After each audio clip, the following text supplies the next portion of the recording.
Hello, this is the African Tech Roundup, episode 11. Welcome to it, sports fans. Now, every Monday, we round up the week's most important technology, digital, and innovation news from across the African continent. The name's Andile Masugu, broadcaster and entrepreneur. And on the mic with me, as always, is tech entrepreneur and executive editor of iAfrican.com, the irrepressible lean startup proponent, Tefo Mohapi. How's it, my guy? I'm good. Yeah, I bet you are. After last week's awesome event at Ogilvy and Mather, well done. Yeah, it was. I learned quite a bit from Oresti and Mark as well. Interesting stories they had. For those of you who don't know what happened last week, there was a talk and fireside chat hosted by the team at iAfrican featuring Oresti Patricios, who is, of course, the CEO and founder of Ornico Group. Lots to be learned from him, and if you missed it, don't miss the next one. And so if you're listening in for the first time, where have you been all our lives? Head on to africantechroundup.com to catch up on our past episodes. Also, do follow us on Twitter. Our handle is @AfricanRoundup, and tell us what you think of the show. In our discussion segment a little later on, we'll be looking into some of the challenges facing digital online content distribution on the continent. We're talking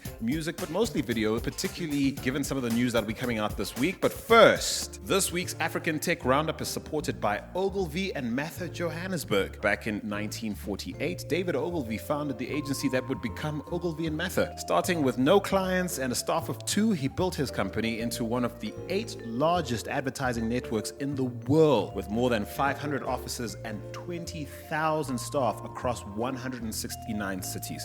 Today, Ogilvy and Mather is the leader in the industry, focused on building and transforming brands. Now, for more than 50 years, O&M South Africa has created iconic advertising for clients such as KFC, VW, BP, and DSTV, to name some. They continue to live by David Ogilvy's now famous credo, "We sell or else." Now remember, if you'd like your audio comments included in a future episode of the African Tech Roundup, drop us a line on Twitter using the hashtag #ATRUcomment, and our team will make contact with you so you can be part of the show. Now it's time for the news, and we start with an exciting report of an African doctor out in the US that's making us proud. Dr. Samuel Achilefu, whose groundbreaking invention is helping surgeons get rid of cancer. First of all, Dr. Achilefu is Nigerian by birth, but what's very interesting about his invention is that a patient firstly would need to be injected with an infrared fluorescent peptide, and the peptide will then flow throughout the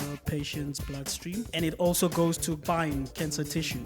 And once it's founded, when doctors operate and open up the patient, they see the cancer tissue glow up. Yeah, and they actually use these very cool glasses to, while they operate, sort of locate which cells are cancer and which ones are healthy. One of the biggest challenges of cancer surgery is being able to basically tell a healthy cell from a cancerous one.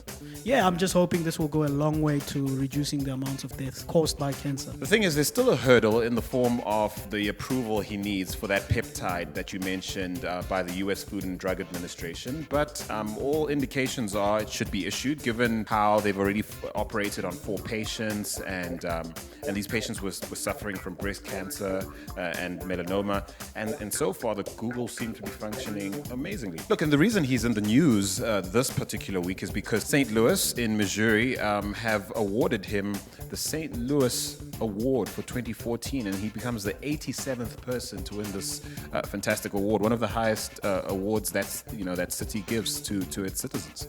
Yeah, it's very good, and it's very good for the continent. Talking of the FDA approval, what's happening currently and what the doctors are using currently is an inferior version of the marker, but it still glows up when they put their glasses on. But we're just hoping that it gets approved, which, as you say, everything leads to that. Mommy, I see cancer. All right, well, moving on to our next story. Turns out another nail in the coffin of internet neutrality, as Facebook has found a way to roll out its internet.org product in South Africa with a partnership with Cell C. Yeah, very interesting. I think it was expected. They're rolling this out throughout the whole continent. And yeah, it's starting to feel like they're playing Pac-Man and chowing every country one at a time. The way they're going about it is pretty darn one clever, I have to admit. What they're planning to do is essentially provide new and existing customers of Cell C free access to Facebook for like 2 months, and then thereafter offer them 12 months access to free Facebook and selected other sites, zero-rated sites, via internet.org. Yeah, I mean, the sites that they offer at zero rates are like things like your OLXs, your Gumtrees, which are both South African sites, and news sites like BBC News, News 24, which is very popular in South Africa again, education sites, all sorts of sites. So this is very appealing to people. So get all this access to the internet through Facebook for free, and probably a portal for you to take up more Cell C services. And of course, this is only happening from the 1st of September. Don't be porting your SIM cards just yet. Once the 2-month promotional period is over, it's not as though everything you do on the internet via these platforms is free. There's certain things, obviously, in terms of download that they will be charging you for in network rates, and I'm sure Cell C likes it that way. Probably wouldn't be a partnership if that wasn't the case, I guess. Yeah, definitely. But the other argument it brings up is, again, net neutrality. This gives an unfair advantage to all these sites that will be zero-rated against their competitors. So taking things like News 24, OLX, and all of them, they get to have more people thanks to being zero-rated on the Cell C network. Is that fair? I think it's not fair, but yeah, you tell us. Yeah, I mean, does this violate the principle of network neutrality? Tell us what you think. Now on to what's easily the most important tech deal of the week so far, with Conga.ng acquiring Zinternet.ng. This is very interesting, although quite unique to Africa, but not new globally. Conga, for those who are not aware, Conga.com is an online e-commerce site similar to Jumia, which is another one in Nigeria and spreading across the continent, and quite similar to our own in South Africa, Takealot.com. What's interesting here is that Conga acquired Zinternet for its mobile payments license, which gives us an idea of what they want to do going forward. For the deal to go through, the Central Bank of Nigeria had to approve the deal. This is very topical at the moment, given what's recently happened in Uganda, with courts there declaring telecoms operators who don't have financial services licenses to operate mobile money services as illegal. And here we're seeing a similar trend towards sort of making sure, dotting I's and crossing T's in that regard over in Nigeria.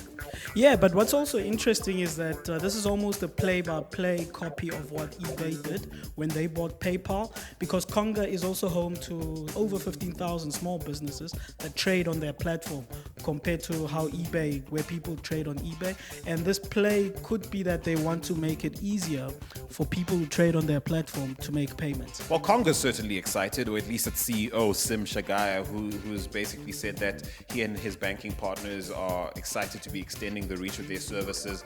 100% ownership in Zinternet can't hurt. Yeah, it will definitely ease the friction, as he says, of people trading on their platform. Well, if you're a talented young person in tech with a penchant for social media, good news from Twitter headquarters. They're looking for African talent. But there's a big but, of course. Yeah, they're looking for you to be based in London, which is very odd. That is rather strange. I mean, given the recent announcement by @Dynamo basically throwing their lot in entirely with Twitter and saying goodbye to their ad network business, this is an interesting job post to put up, given how the trend in the world is basically to commit to finding local talent and meeting local needs in vicinity, I'm sure, at least. Yeah, I'm just wondering how this person's going to run their territory, probably by tweets or DMs. I don't know. I'm sure Twitter has it figured out. But look, Twitter's taken a lot of heat of late with people questioning their strategy. There's been a recent CEO change at that company. Do you think this is just another indication of them being out of touch with what's needed to take that company forward? I think there's a lot of confusion in terms of strategy and how to monetize Twitter from a leadership perspective. It doesn't seem that they're very clear on what they want to do. But yeah, we'll keep watching. Well, if you're a young whippersnapper keen on leaving the continent with all your talents and skills and living in blistery cold London, go ahead, buddy. Our final news story for the week involves Jason Joku of Iroko TV. This guy seems to feature in just about every tech roundup we've had ever since we started, and we're 11 episodes in, so that's saying something for how busy he is in Africa's tech scene. Yeah, he is busy, but I guess the other side is that he's very vocal. That's true. I suppose much more vocal than most. So yeah, I mean, what do you make of his latest blog post? Basically, for our listeners, for your benefit, he's saying that they'll be discontinuing their website, irokotv.com service in Africa. Now, before you freak out the rest of the world, they're doing just fine in Europe. So all their streaming everywhere but Africa, in the model, and they're running everywhere else in the world is doing great. But he's shared some epiphanies he and his team have had that have led them to decide that, the .com on the African continent, we're getting rid of that. Yeah, and as you said, they're getting rid of the streaming in Africa as well. So, which is quite interesting because this touches on something he wrote actually earlier this year, where he was talking about they want to win Lagos and want to win Nigeria first and before conquering the rest of the world. Makes you ask questions, which brings us to our discussion topic. Well, he makes reference to that exact statement. The question is this a sort of admission that everything they've done to this point hasn't worked entirely? Yeah, not entirely, but specifically to Lagos and Nigeria. Maybe this is an admission to that the strategy of trying to win Lagos is not working with regards to streaming and offering streaming through a website. Well, he goes on to talk about how they're basically betting on mobile to grow and how they're done sort of trying to steal viewers and subscribers from other services and how they're basically mining new ones. What do you make of that kind of talk? That's interesting. We need to see how that plays out because, again, they failed on the streaming side. This is a new strategy or something they want to expand or doubling down on in terms of mobile and mobile apps for their services. So we'll have to watch it play out. Mobile is very trendy. Everybody mentions mobile, but you need to know what you're doing. He kind of admits that they don't know what they're doing because in his very last statement, he says, and I quote, "Are we ready for this reality? Absolutely not. All our existing competencies, infrastructure, and team are desktop in nature.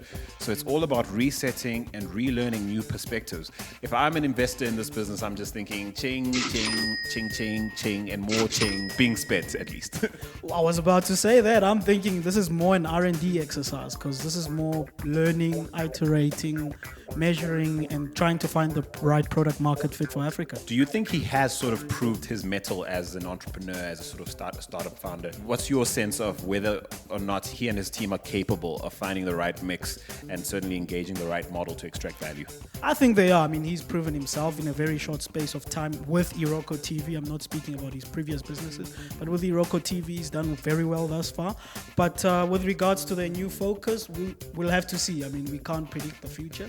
We'll have to see how it plays out. So this is a perfect segue into our discussion segment for the week, inspired, of course, by this very new story. There are lots of challenges facing digital content distribution on the African continent. Jason Njoku basically is declaring in his blog post the death of the .com, essentially admitting that a cut and paste approach to what's working in Europe in terms of streaming just won't work. So what will? I don't agree with that point in terms of what streaming doesn't work. Perfect example is YouTube. You look at the amount of African content, which Jason Njoku and Iroko used to be a premium partner of before.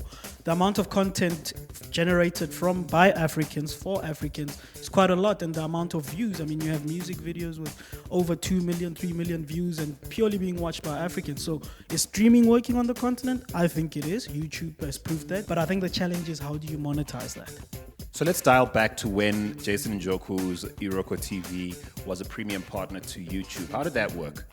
Jason, he tells it best in his blog post where he was buying licenses from Nollywood movie producers and uploading the content onto YouTube and monetizing using YouTube's advertising. So that's how it worked before, and that's how most people on YouTube monetize. Until the day came when he was done sharing revenue with YouTube and decided to sort of platform himself. Not a bad move, certainly, I'm sure. No, it's a commendable move. I mean, as a businessman, obviously he wants to maximize his profit, and he felt that he had a platform and a community and customers that he can monetize. Then there are other sort of platforms like Wabona and Tuluntulu in South Africa. Wabona is certainly a model that mirrors what Iroko TV is trying to do, charging you something like $6.99 a month in order to watch back catalog from regional content, certainly, but mostly South African created content. A premium, I think, for people who can still watch a lot of that content for free on terrestrial television.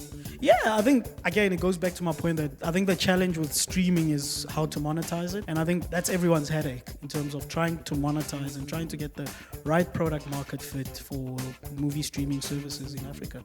Tuluntulu, though, straight out of the gate, targeting the mobile consumer of content with a different model to, Wabona and Iroko TV. A model really mirroring what YouTube was doing in terms of just, selling advertising on the platform, but keeping the content free. And they also have some interesting technology in the background, which allows them to compress the videos without losing much quality. So they straight out of as you say, going out with free content, purely mobile, and monetizing through advertising. Are they succeeding? We'll have to hear from Pierre van der Hoven, the founder. You mentioned YouTube already, easily the biggest competitor to any attempt to take a meaningful share of the streaming market. What would you say is the best bet at sort of navigating a landscape which YouTube is clearly dominating? If I knew the best way, I'd be in that game making money.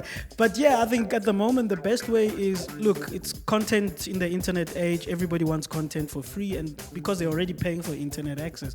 So we all just have to think of ways of how to monetize content. YouTube's already found a way, which is ads through Google, but they're also starting, like Netflix, starting to generate their own shows and offering people, prominent, famous people, to host shows on YouTube. So yeah, we all just have to be creative. Nobody's nailed it yet. I don't think YouTube has also nailed it, because you also get issues where there are apps that allow you to download YouTube movies. Although that's fine because YouTube is free, but they allow you to download them and watch them offline, which means you could be losing, I don't know how many viewers and how many clicks to ads. Piracy is essentially at the heart of that problem, which is a problem all of these guys face, because the average user on the African continent, I think the data is showing, prefer to download the content and watch it when they're ready. But if they do that, it means they have that content available to share with people who didn't buy it, and hence the piracy problem. YouTube obviously has that problem as well. Another challenge, I imagine, is what we talked about last week in terms of this trend to free internet, and how free internet providers, or at least people involved in bringing that infrastructure to communities, are now in a position to curate content as well. Hectic, eh? No, it's a big headache. I mean, and also the cut and paste model is not working. You can't just take models from Europe, or models that even have worked for you as a company from Europe or America, and try to use them in Africa, because the challenges are different. Broadband is expensive, which makes streaming not really feasible for the majority of the population. So there you have it, folks. No answers. You're getting absolutely no answers from us. We have no idea how to monetize this. Like Defo says, if we did, we'd probably be in the business ourselves. And so we'd like to hear from you. What do you think? In fact, let's start with, what kind of content are you consuming? And how are you consuming it? Are you downloading it to your desktop, your laptop or PC? Are you watching everything via mobile or smartphone, tablet? Tell us how you're doing that. How best could these companies sort of reach you and make sure that you're making the most of the services they provide? Are you subscribed to any of the services we've described, or maybe some we haven't mentioned? Are they any good? What has been your experience? Has that spend been worthwhile in your view? Digital television, in the form of traditional television, is still a big thing on the continent. Are you content with that platform? And what's the likelihood of any of these services stealing business from incumbents like DSTV and bringing you on board to what they have to offer? You know where it's at. Use the hashtag ATRU. And of course, if you'd like to make an audio comment that you'd like us to include in a future episode, be sure to use the hashtag ATRU, and we'll be on it like white on rice. This week's African Tech Roundup is supported by the good folks at Ogilvy and Mather Johannesburg, the leading ad agency that lives and breathes by its founders' famous credo: we sell or else. A big thanks to the folks at Ogilvy and Mather for sponsoring the recent iAfrican Starting Up in Africa talk and fireside chat with Ornico Group founder and CEO Oresti Patricios. Look out for the next episode of African Tech Conversations, featuring a relaxed chat with Oresti Patricios, dropping this Wednesday. And so, for now, that's it. Until next week, it's cheers from me, Andile Masugu. And if I'm happy, Take it easy. cheers, guys.